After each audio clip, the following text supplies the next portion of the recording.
Pusing kan? Gua rasa 9 dari 10 orang yang lagi cari laptop 10 jutaan pasti ngerasain hal yang sama. Lo semua itu lagi ditenggelamkan di lautan spesifikasi yang sengaja dibikin ribet sama tim marketing sebenarnya. Tapi tenang, tarik nafas pelan-pelan dan lupakan dulu semua istilah jelimet itu. Anggap aja gua di sini sebagai pemandu lu. Karena intinya di harga 10 jutaan lu akan dihadapkan pada 6 kepribadian laptop yang berbeda-beda. Ada si badak yang tahan siksa, ada si jenius yang otaknya udah AI, ada si penipu yang tampang culun spek preman, ada si atlet yang performanya serius, ada si oportunis yang murah tapi butuh sedikit sentuhan, dan terakhir ada si kuda hitam yang datang tiba-tiba ngegresek market gitu kan. Di video ini kita nggak cuma bahas spek, kita bakal kenalan sama keenam kepribadian ini supaya kalian bisa berjodoh sama kebutuhan kalian yang sebenarnya. Siapin kopi, kita mulai bedah satu-satu laptopnya.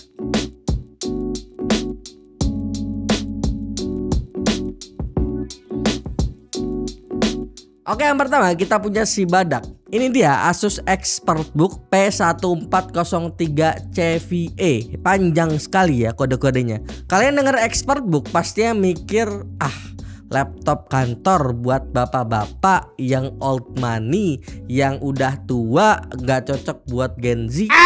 Tapi jangan salah, highlight utama laptop ini cuma satu kata sebenarnya, ketahanan.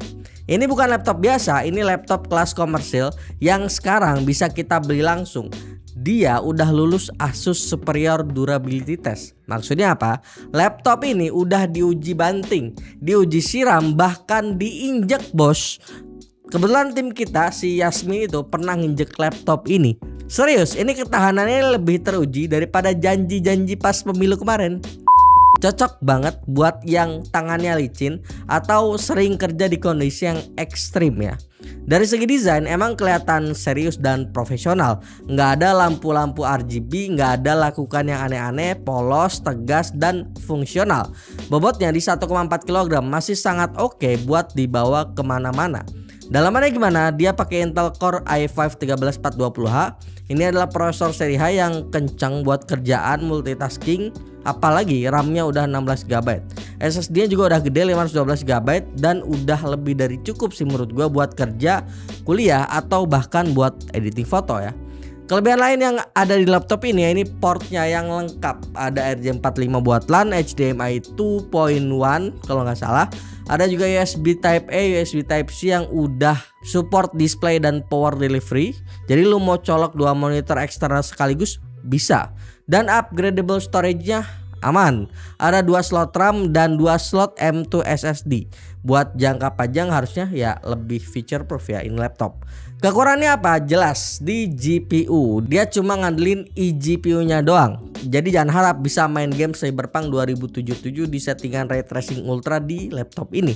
Di sini ya cukup main Valorant di settingan low gitu kan, ini baru udah oke. Tapi intinya laptop ini bukan diperuntukkan untuk gaming. Desainnya gue rasa juga aman untuk sebagian orang ya, nggak yang terlalu kaku tapi nggak juga yang terlalu eye catching ya. Jadi buat siapa sih badak ini? Pertama buat mahasiswa teknik, pekerja lapangan, atau siapapun yang butuh laptop super tangguh, handal, port lengkap, dan gak mentingin gaming sama sekali. Ini laptop tempur, bukan laptop pamer ya. Selanjutnya kita beralih ke si Genius yang kekinian. Kenalin HP OmniBook 3 NGAI 14. Namanya aja udah ada AI-nya gitu kan. Laptop ini adalah salah satu cara termurah buat kalian yang mau nyicipin kekuatan prosesor AMD Ryzen AI 300 di kelas harga segini 10 jutaan ya. Desainnya premium, tipis, ringan, build quality-nya juga kerasa solid. Dibawa ke cafe buat nugas atau kerja dijamin ya bikin orang ngelirik harusnya ya. Kelihatan jauh lebih mahal dari harganya menurut gua.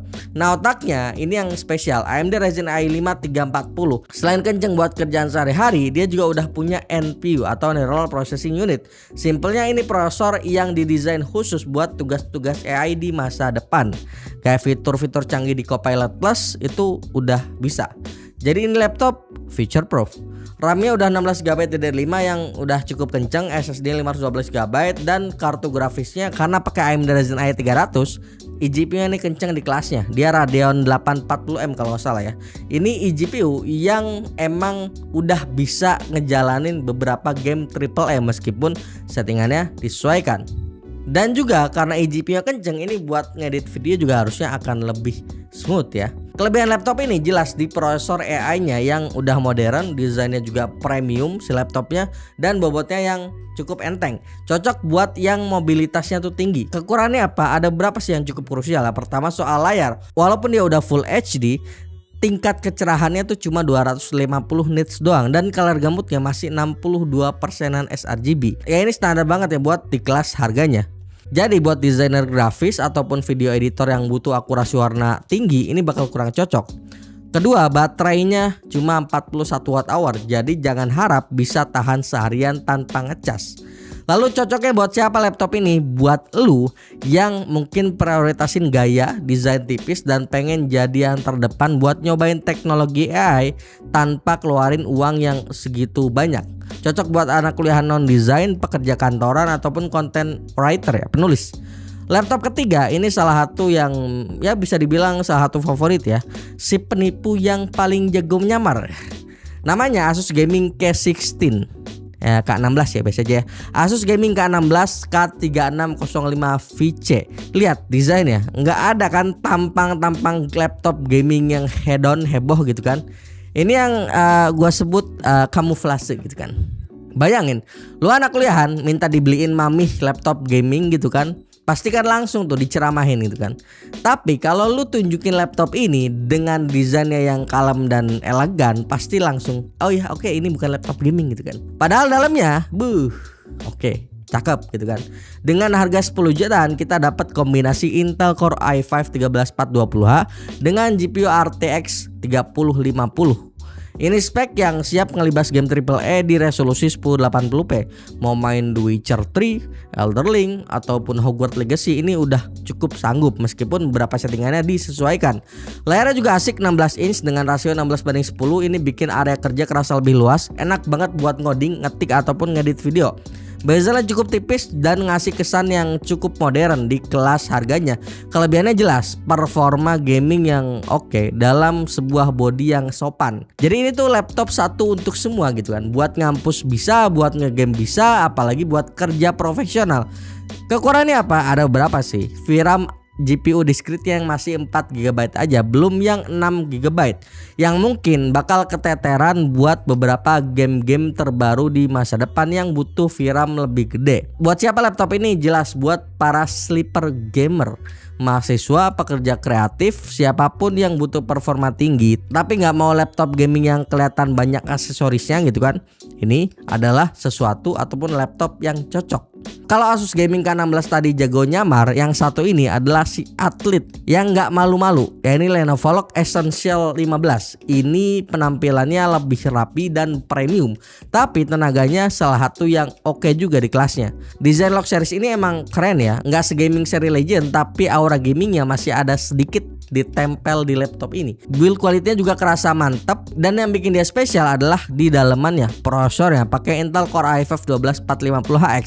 Ini seri HX ya, seri high performance-nya Intel yang biasanya ada di laptop lebih mahal. Dan yang paling penting, RTX 3050-nya punya VRAM 6GB. 2GB ekstra ini ngaruh banget di game-game modern yang 2024 ke atas lah ya. Layarnya juga manjain mata banget, udah 144Hz dan 100% sRGB. Buat main game kompetitif, gerakannya mulus. Buat ngedit foto atau video, warnanya juga udah akurat dan color gamutnya luas. Ini layar yang bisa dibilang paling oke di antara ke-6 laptop yang gue bahas. Kekurangannya apa? Dulu di seri Log generasi awal punya sedikit isu soal suhu yang agak panas dan ngaruh ke motherboard. Tapi harusnya di batch produksi terbaru ini sistem pendinginnya harusnya udah diperbaiki dan masalah ini harusnya udah teratasi. Tapi tetap jadi poin yang perlu lu tahu gitu kan. Buat siapa laptop ini? Buat lu yang mau performa gaming serius di harga 10 jutaan, layar cakep, VRAM lega, prosesor kenceng, Ini salah satu yang paling oke buat gamers dan kreator dengan budget terbatas.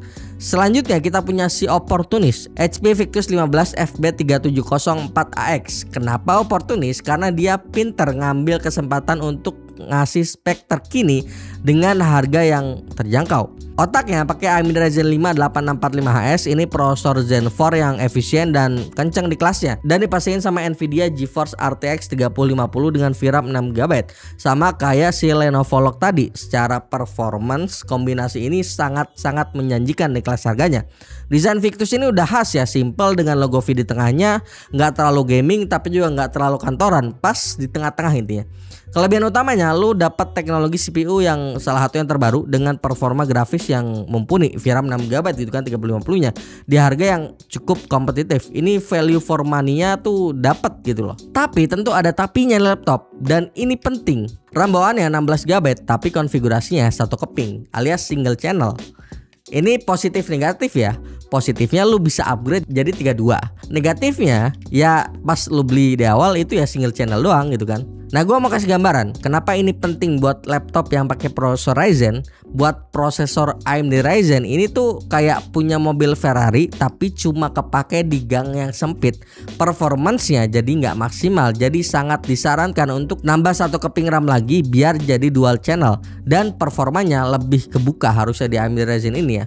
Selain itu, layarnya juga mirip HP Omnibook. Color gamutnya masih standar di 62,5% sRGB, jadi kurang cocok buat kerjaan desain profesional. Oke, laptop terakhir ini adalah si kuda hitam. Mungkin beberapa orang baru dengar brand ini meskipun ya udah beberapa tahun ya di dunia laptop Indonesia, tapi ya baru untuk sebagian orang juga gitu kan. Tapi dia di dunia PC tuh udah senior, yakni Colorful. Apa laptopnya? Colorful Evolve X15. Senjata utamanya apa? Prosesornya Intel Core i5 12500H. Jangan lihat seri 12-nya, tapi lihat jumlah core-nya, 12 core, 4 P-core dan 8 E-core. Ini monster buat multitasking, rendering atau kerjaan berat. Di list ini performance CPU-nya cuma kalah tipis sama si Victus. Buat gamingnya dipasangin sama RTX 3050 yang 4GB sayangnya, tapi dengan TGP yang agak gede 75 watt. Spek yang cukup solid buat main game-game e-sport dan AAA di settingan yang pas ya. Layarnya juga udah 144Hz, jadi gerakannya harusnya udah mulus. Kelebihan lainnya, lihat portnya, ini udah cukup lengkap ya. Ada HDMI 2.1, ada mini display port masih ada juga slot micro SD, ada juga RJ45 buat LAN. Jadi buat kalian yang mau setup multi monitor atau butuh banyak colokan, ini laptop yang cocok. Upgradability-nya juga aman, ada 2 slot RAM dan 2 slot M2 SSD. Kekurangannya apa? Jelas kekurangannya ini adalah brand awareness ya. Ini produk ODM, jadi mungkin lu nggak dapat kemewahan software ataupun desain unik kayak brand raksasa. After sale service-nya juga jadi pertanyaan buat sebagian orang, walaupun udah ada garansi resmi 2 tahun dan di kota besar itu udah banyak distributornya. Sama satu lagi, dia datang dengan kondisi yang polosan. Ada Windows sih tapi nggak ada Microsoft Office, dan bobotnya di 2,1 kg. Jadi ya ini salah satu laptop yang paling berat di antara list yang kita sebut tadi. Buat siapa sih kuda hitam ini? Buat kalian yang emang nyari spek tapi nggak peduli sama nama brand, yang penting dapat performance CPU yang kencang dan port yang lengkap di harga segini. Kalian berani coba sesuatu yang beda buat dapat the best bang for the buck. Wow. Buat siapa laptop ini? Buat kalian yang ngerti teknologi dan gak takut buat upgrade kecil-kecilan. Dengan nambah RAM, laptop ini bisa jadi monster berperforma yang tinggi di harga yang murah di 10 jutaan. Dan pasti kan kalian bingung dengan apa yang gua paparin tadi gitu kan. Jadi mari kita simpulkan gitu kan. Butuh laptop badak yang tahan banting dan port super lengkap? Ambil Asus ExpertBook P1. Kedua, prioritasin gaya dan mau jadi yang pertama ngicipin teknologi AI, pilih HP Omnibook. Ketiga, mau laptop spek gaming tapi bisa nyamar, biar direstuin sama orang tua buat belinya gitu kan, sikat Asus Gaming K16. Kalian gamers yang udah cukup serius dan mau jadi content creator yang butuh performa tinggi tapi harganya rendah, Lenovo Log bakal cocok. Selanjutnya, cari value terbaik dengan CPU yang paling modern dan rela upgrade RAM sedikit biar performanya maksimal, HP Victus pilihannya. Dan terakhir, butuh CPU yang kenceng dan port yang lengkap, nggak peduli brand, sikat Colorful Evolve X15. Dan gue memperjelas lagi kalau nggak ada laptop yang bener-bener sempurna. Yang ada hanya laptop yang paling sesuai sama kebutuhan dan budget kalian. 6 laptop ini adalah pilihan yang menurut gue oke di kelasnya saat ini. Pilih dengan bijak. Gimana? Udah nemu jagoan kalian masing-masing? Atau mungkin masih cari opsi lain?